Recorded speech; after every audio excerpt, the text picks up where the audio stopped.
या आनंदोत्सवाच्या निमित्तानं या ठिकाणी उपस्थित असलेले आणि उपस्थित बंधू आणि भगिनी मित्रांनो, आताच आपल्या अगोदरच्या वक्त्यांनी प्रभू रामचंद्राच्या कार्याच्या बाबतीमध्ये, त्यांच्या लौकिकाच्या बाबतीमध्ये, त्यांच्या पुरुषार्थाच्या बाबतीमध्ये या ठिकाणी सांगण्याचं काम निश्चितपणे चांगल्या पद्धतीने केलेलं आहे. आपण बघितलं असेल की आजचा हा जो आनंदोत्सव आहे तो फक्त महाराष्ट्रामध्ये, भारतामध्ये नाही तर संपूर्ण जगामध्ये आहे. कारण प्रभू रामचंद्र हे निश्चितपणे हिंदू धर्माचे प्रेरक हे तर नक्कीच होते, परंतु मी असं म्हणेन की त्रिलोकाचे आणि संपूर्ण मानवाचे प्रेरक होते. संपूर्ण जगामध्ये त्यांना मानणारा अशा प्रकारचा फार मोठ्या प्रमाणात अशा प्रकारचा वर्ग आहे. आणि म्हणून या पद्धतीने आपण पाहतो की अनेकांच्या प्रयत्नातून माननीय मोदी साहेब असतील किंवा बाकीच्या अनेक अशा प्रकारच्या महामानवाच्या माध्यमातून सुप्रीम कोर्टाने जो निकाल दिला त्या कोर्टाच्या माध्यमातून या ठिकाणी मंदिर उभा करण्यासाठी खूप अशा प्रकारची सुविधा आपल्या सर्वांना झाली आहे. आपण बघितलं असेल की प्रभू रामचंद्र इक्ष्वाकू वंशाच्या भगवान ब्रह्माजीचे पुत्र दर्शीच्या वंशातले अशा प्रकारचे आहेत, अशा प्रकारची आख्यायिका आहे. आणि त्याचबरोबर आपण बघितलं असेल की त्रेता युगामध्ये यांचा जन्म झाला आणि त्याचबरोबर विष्णूचा हा 7वा अवतार अशा प्रकारचं म्हणलं जातं. आणि त्या पद्धतीने आपण बघितलं असेल की अन्यायी अत्याचारी अशा प्रकारचा रावणाचा बिमोड करून या ठिकाणी विभीषणाच्या माध्यमातून रामराज्याची कल्पना उभा करण्याचं काम, एक चांगल्या प्रकारचं राज्य उभा करण्याचं काम त्यांनी या माध्यमातून केलं. आपण बघितलं असेल की महर्षी विश्वामित्रांनी त्यांच्या आश्रमामधून त्यांना एक वेगळ्या प्रकारचं शिक्षण देण्याचं काम, त्याला विविध अशा प्रकारचं शस्त्राचं असेल किंवा इतर प्रकारचं सर्व ज्ञान देण्याचं काम महर्षी विश्वामित्राच्या माध्यमातून झालं. महर्षी वशिष्ठाने यांना वेद आणि बाकीच्या बाबतीमध्ये ज्ञान देण्याचं काम त्या माध्यमातून केलं. आणि आपण बघितलं असेल की ज्यावेळेस महर्षी विश्वामित्राच्या आश्रमामध्ये राहत असताना त्यांचा मित्र कोण होता? केवळ त्यांचा मित्र होता. आणि म्हणून मी खऱ्या अर्थानं आपल्या सर्वांनी निमित्तानं सांगू इच्छितो की या ठिकाणी भारताचे अशा प्रकारचं एक वैशिष्ट्य आहे की जो कधी काली संपूर्ण जगाचा गुरु होता आणि त्या माध्यमातून संपूर्ण गुरुचं त्यांनी या माध्यमातून नेतृत्व करण्याचं काम केलं. कुठल्याही जातीवरती, धर्मावरती किंवा अशा प्रकारच्या विचारावरती अवलंबून न राहताना मानवाचं कल्याण, त्रिलोकाचं कल्याण या प्रकारच्या भूमिकेतनं काम करण्याचा प्रयत्न या ठिकाणी केलेला आहे. आणि म्हणून मी आपल्या सर्वांना सांगेन की आपण बघितलं असेल की या तपश्चर्याच्या माध्यमातून 14 वर्षाचा वनवास प्रभू रामचंद्रांनी केला. त्यांना ज्या प्रकारची शिक्षा या ठिकाणी विश्वामित्राच्या आश्रमामधून मिळाली, सहनशक्तीची आणि स्वतःच्या उद्देशीचा दिलेला शब्द पूर्ण करण्यासाठी 14 वर्षाचा वनवास त्यांनी या माध्यमातून केलेला आहे.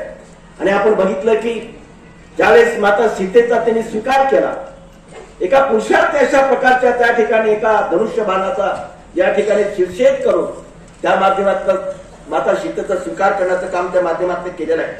आणि म्हणून ही जी अशा प्रकारची या प्रकारची काम असं म्हणतात की प्रभू रामचंद्र जवळपास 11,000 वर्ष जिवंत राहिले अशा प्रकारचं म्हणतात, 11,000 वर्ष. आणि त्याबरोबर मी आपल्या सत्पणे सांगू इच्छितो की या माध्यमातून महर्षी वाल्मिकांनी प्रभू रामचंद्राचं कुठल्याही प्रकारची कारकीर्द सुरुवात होण्याच्या अगोदर त्यांनी अशा प्रकारचं एक मोठा अशा प्रकारचं वाल्मिक या ठिकाणी ग्रंथ लिहायचं काम त्या माध्यमातून केलं.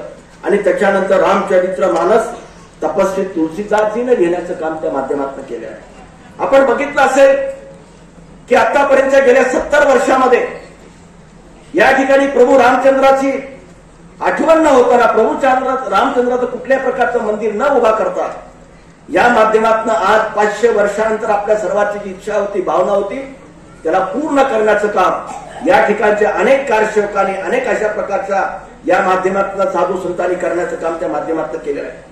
मी आपल्याला सांगेन की खऱ्या अर्थानं आज या प्रकारच्या विचाराच्या माध्यमातून आपण बघितलं असेल, प्रभू रामचंद्राचे विचार असतील, या ठिकाणी अनेक अशा प्रकारच्या महर्षीच्या आणि मोठ्या अशा प्रकारच्या महात्म्याचे विचार आहेत. या महात्म्याच्या विचाराच्या माध्यमातून महात्मा बसवेश्वर घडले, या माध्यमातून छत्रपती शिवाजी महाराज घडले. आपण बघितलं असेल की महा जिजाऊ त्यांना लहानपणी कुठल्या विचाराचा संस्कार करत होते, तर त्यांना या ठिकाणी प्रभू रामचंद्राचं सांगत होते. आणि त्या पद्धतीने अखेर छत्रपती शिवाजी महाराज घडले, स्वामी विवेकानंद घडले.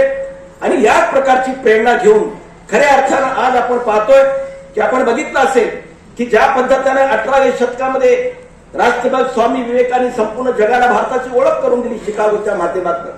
आणि त्यावेळेस जगाला या ठिकाणी माहिती झाली की खरा भारत कशा प्रकारचा अध्यात्म आहे. भारताच्या बाबतीमध्ये अशा प्रकारची कल्पना होती की गुलामीखाली राहणारा देश, एक जुन्या अशा प्रकारच्या प्रथेचं काम करणारा देश, परंपरागत अशा प्रकारचा देश. परंतु स्वामी विवेकानंदांनी जेव्हा शिकागोच्या धर्म परिषदेमध्ये आपलं व्याख्यान केलं आणि त्यांनी दाखवून गेलं की भारत हा त्यागी, आत्मसमर्पित आणि मानवासाठी या ठिकाणी सतत कार्य करणारा अशा प्रकारचा त्रिलोकाची कल्याण करण्याची भावना घेऊन काम करणारा अशा प्रकारचा देश आहे. आणि त्या माध्यमातून आपण बघितलं असेल की खरं पाहिलं या सगळ्या कामाच्या माध्यमातून आपल्या देशाचे पंतप्रधान ज्या पद्धतीने खरं पाहिलं आपण बघितलं असेल की या ठिकाणी देशाचे पंतप्रधान नरेंद्र मोदी साहेबांवरती अध्यात्माचे संस्कार प्रचंड प्रमाणामध्ये, ते 2 वर्ष हिमालयामध्ये या ठिकाणी तपश्चर्या करण्यामध्ये गेले होते, या प्रकारची माहिती आहे. त्यांच्यावरती राष्ट्रभक्त स्वामी विवेकानंदचे संस्कार आहेत.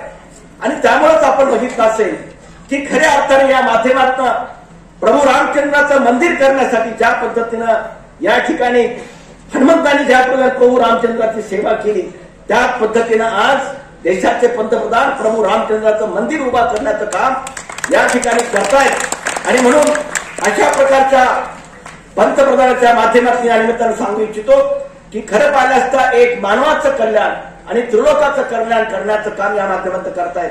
आणि म्हणून मी शेवटी एवढंच सांगेन की खरं पाहिलं असता राष्ट्रभक्त स्वामी विवेकानंद म्हणतात की मानवाच्या अंतःकरणामध्ये त्रिलोकाचं ब्रह्मांड भरलेलं आहे. त्या त्रिलोकाचं ब्रह्मांडाला जागृत करण्याचं काम अध्यात्म करतं, त्या त्रिलोकाला जागृत करण्याचं काम विद्या करते. आपल्याला या प्रकारचं मी आपल्या सर्वांना सांगू इच्छितो की आम्ही जरी राजकारणामध्ये काम करत असलो तर आमच्या सर्वांचा लढण्याचा आणि काम करण्याची शक्ती जर कुठली असेल तर अध्यात्माची शक्ती आहे, स्वामी विवेकानंदाची शक्ती आहे, स्वामी दयानंदाची शक्ती आहे. आणि या गोष्टीचा अभ्यास करून या गोष्टीचं चिंतन सातत्यानं करून अन्यायाच्या विरोधामध्ये लढण्याचं काम सातत्यानं राष्ट्र उभारणे आणि समाज उभारण्याचं काम करण्याचा प्रयत्न आम्ही निमित्तानं करतो. आणि म्हणून आजच्या प्रसंगी आज या ठिकाणी प्रभू रामचंद्राच्या या प्रतिष्ठापनेच्या अमृतोत्सवाच्या निमित्ताने मी लाख लाख अशा प्रकारच्या शुभेच्छा संयोजकाला देतो आणि माझ्या विचाराला विराम देतो. जय हिंद, जय भारत.